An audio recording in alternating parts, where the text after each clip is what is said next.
Hello guys, welcome back to the reality pulse. तो आज हम डिस्कस करने जा रहे हैं रेयर अर्थ एलिमेंट्स को, क्योंकि चीन ने एक ऐसा डिसीजन लिया है जो ग्लोबली इस पूरे रेयर अर्थ एलिमेंट को डोमिनेट करता है। उसने एक ऐसा डिसीजन लिया जो सिर्फ भारत के लिए नहीं बल्कि पूरी दुनिया के लिए महत्वपूर्ण है।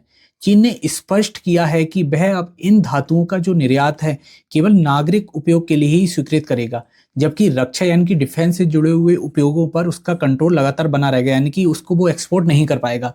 तो क्या है ये खबर, देखेंगे, एक एक चीज को डिस्कस करेंगे और चीन किस तरीके से पूरे ग्लोबली अब डोमिनेट करता है इस क्षेत्र में। और अगर इस क्षेत्र में डोमिनेट करता है तो मतलब कि क्योंकि रेयर अर्थ एलिमेंट से ही सब कुछ चीजें क्रिएट हो रही हैं, तो वो हर चीज में ही अपना डोमिनेंस है उसका। तो भारत के लिए किस तरीके से इफेक्ट करेगी खबर और वर्ल्ड लेवल पर इसके क्या क्या निहितार्थ निकाले जा सकते हैं। एंड इसी के साथ में ये भी देखेंगे कि रेयर अर्थ एलिमेंट्स क्या होते हैं, एक एक चीज को एक्सप्लेन करेंगे आसान भाषा में और कोई कंफ्यूजन भी नहीं रहेगा। तो बिना किसी देरी के सबसे पहले ये देखते हैं कि इस वीडियो में हम क्या क्या कवर करने वाले हैं। तो आइए अब ये देखते हैं कि इस वीडियो में हम क्या क्या डिस्कस करने वाले हैं। सबसे पहले हमें डिस्कस करना है कि चीन ने रेयर अर्थ एलिमेंट्स के एक्सपोर्ट पर क्या फैसला लिया है और अचानक क्यों लिया है वो। दूसरा हम ये देखने वाले हैं कि रेयर अर्थ पूरी दुनिया की इंडस्ट्री को कैसे कंट्रोल करते हैं और क्यों कंट्रोल करते हैं। तीसरा हम देखने वाले हैं कि इस फैसले से भारत को क्या फायदा मिलेगा या भारत के लिए खतरा बढ़ेगा। चौथा हम देखने वाले हैं कि भारत चीन पर अपनी निर्भरता को कैसे कम करेगा, क्योंकि चीन अपनी औकात कभी छोड़ नहीं सकता और भारत को लगातार आगे बढ़ना है। आप समझ पा रहे हो। और यहाँ पर भी आप देख पाओगे, मैंने फोटो लगा रखा है, यहाँ पर आप देखिए चीन सबसे ज्यादा यहाँ से यहाँ तक का सब डोमिनेंट अकेले चीन ही कर रहा है रेयर अर्थ पे। उसके बाद वियतनाम करता है और फिर उसके बाद ब्राजील करता है। आप यहाँ पर देख पाओगे, ये देखिए, आप देख पा रहे हो, जूम करके भी देख लीजिए। उसके बाद इंडिया भी अच्छा खासा है, लेकिन सबसे बड़ी प्रॉब्लम ये आ रही है कि खाली रेयर अर्थ एलिमेंट आपके देश में नहीं है, इसके साथ क्या होता है उसे रिफाइन करना एक बहुत इंपॉर्टेंट है। उसका प्रोडक्शन वगैरह किस तरीके से होगा वो सबसे इंपॉर्टेंट है और इसमें चीनी डोमिनेंस करता है।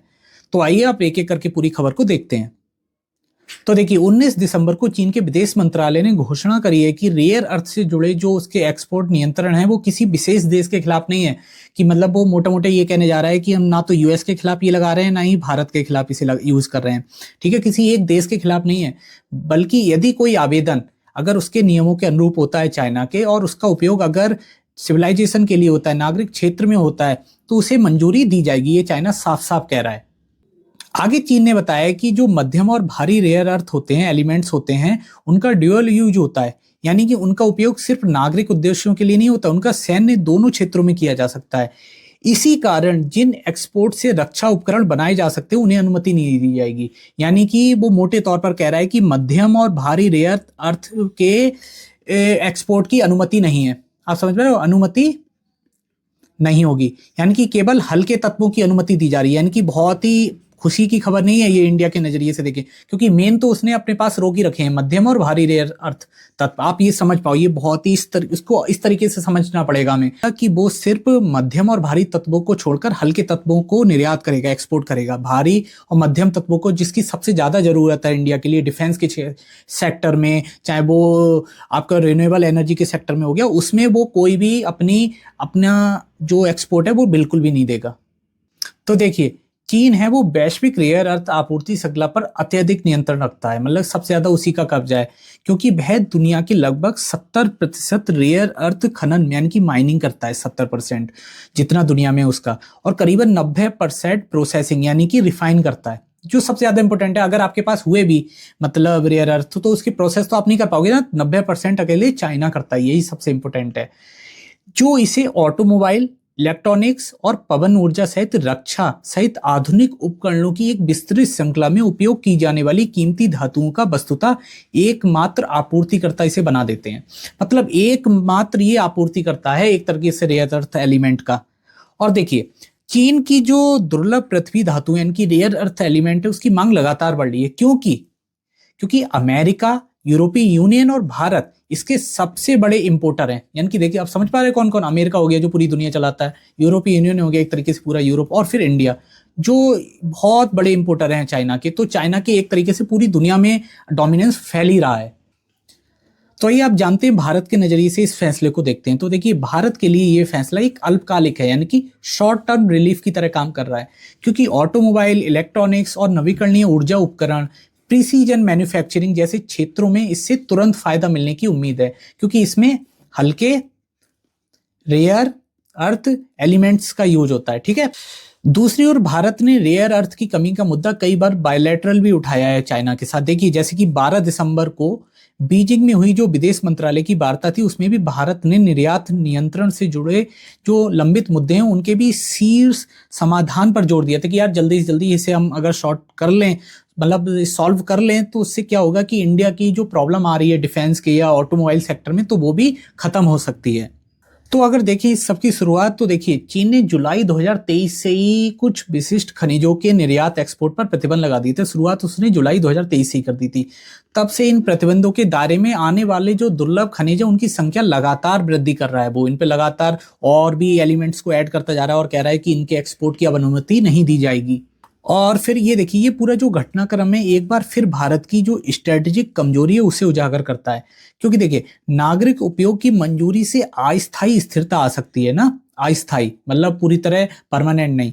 लेकिन जहां नागरिक और रक्षा उपयोग एक दूसरे से जुड़े हुए हों, वहां अनिश्चितता लगातार बनी हुई है। और देखिए भारत के लिए सिर्फ नागरिक ही नहीं, डिफेंस भी उतना ही बड़ा मुद्दा है। समझ पा रहे हो? तो उस वो भी हमारे लिए सॉल्व करना बहुत ज्यादा जरूरी है। आगे देखते हैं कि यूएस चाइना ट्रेड्स जो टेंशन क्रिएट हुई थी, आप सबको पता होगा, उससे ये रेयर अर्थ एलिमेंट्स किस तरीके से जुड़ा हुआ है। तो देखिए इस साल की शुरुआत में 2025 की शुरुआत में ही अमेरिका के साथ जो टैरिफ युद्ध शुरू हुआ था उसमें चीन ने रेयर अर्थ एक्सपोर्ट पर सख्ती बढ़ा दी थी, जिससे क्या हुआ वैश्विक आपूर्ति पूरी तरह प्रभावित हो गई थी और इससे भारत के उद्योगों में भी चिंता, यानी कि सेक्टरों में भी चिंता बढ़ी थी, क्योंकि उसने एक तरीके से पूरी आपूर्ति रोक दी थी। स्थिति इतनी बिगड़ गई थी कि अमेरिका के राष्ट्रपति हैं जो डोनाल्ड ट्रंप, जिन्होंने पहले चीन पर करीबन 150% के आसपास टैरिफ लगाया था, वो भी जब चीन ने रेयर अर्थ एलिमेंट पर सख्ती कंट्रोल बढ़ा दिया है, एक्सपोर्ट को उसने रोक दिया, तो फिर उन्होंने चीन के साथ दुर्लभ धातुओं के निर्यात को रोकने के बाद एक अंतरिम व्यापार समझौते पर सहमति व्यक्त करी। मतलब जो डोनाल्ड ट्रंप सब देशों को दबा रहे थे, चीन ने उन्हें दबा दिया, जिसका संबंध अमेरिका द्वारा सेमीकंडक्टर चिप्स पर लगाए गए प्रतिबंधों को हटाने से था। मतलब डोनाल्ड ट्रंप साफ साफ कह रहे थे चाइना से कि आप देखिए सेमीकंडक्टर चिप्स पर जो बनते हैं जिससे वो रेयर अर्थ एलिमेंट से, आप उन पर प्रतिबंध को हटा दीजिए ताकि यूएसए और अच्छे से ग्रो कर पाए और जो प्रतिबंध आप लगा रहे हो उसका नुकसान अमेरिका को ना हो।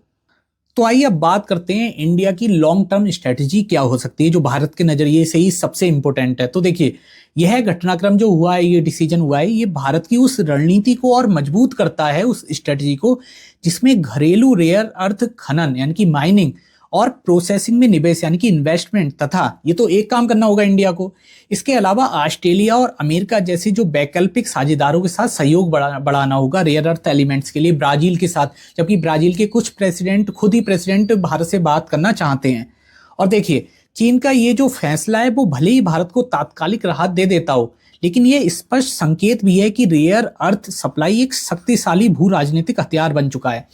चूंकि भारत के लिए आत्मनिर्भरता अब सिर्फ विकल्प नहीं है बल्कि एक रणनीतिक आवश्यकता है। ध्यान रखिए, एक स्ट्रेटेजिक नेसेसिटी है। आप ध्यान रखिए ये कितने इंपॉर्टेंट हो जाता है लॉन्ग टर्म के नजरिए से हम इस टॉपिक को अगर देखें तो आप समझ पा रहे होंगे कि किस तरीके से चाइना ग्लोबली डोमिनेंस करता है रेयर अर्थ के मामले में, किस तरीके से उसने अमेरिका को झुकाया और किस तरीके से इंडिया के लिए ये अस्थायी एक शॉर्ट टर्म एक राहत का काम कर रहा है। लेकिन लॉन्ग टर्म में इंडिया को और स्ट्रेटजी अपनी बढ़ाने की जरूरत है। उसे अपने घरेलू अर्थ पर खनन करना होगा, उसे प्रोसेसिंग में निवेश करना होगा, तथा ऑस्ट्रेलिया और अमेरिका और ब्राजील जैसे जो वैकल्पिक साझेदार है उनके साथ सहयोग बढ़ाने पर भी विचार करना होगा। तो यहाँ पर आप पूरे टॉपिक को समझ पाए होगे। टॉपिक पसंद आए, वीडियो पसंद आए तो इसे लाइक कीजिए, चैनल को सब्सक्राइब कीजिए। मिलते हैं नेक्स्ट वीडियो में, तब तक के लिए नमस्कार।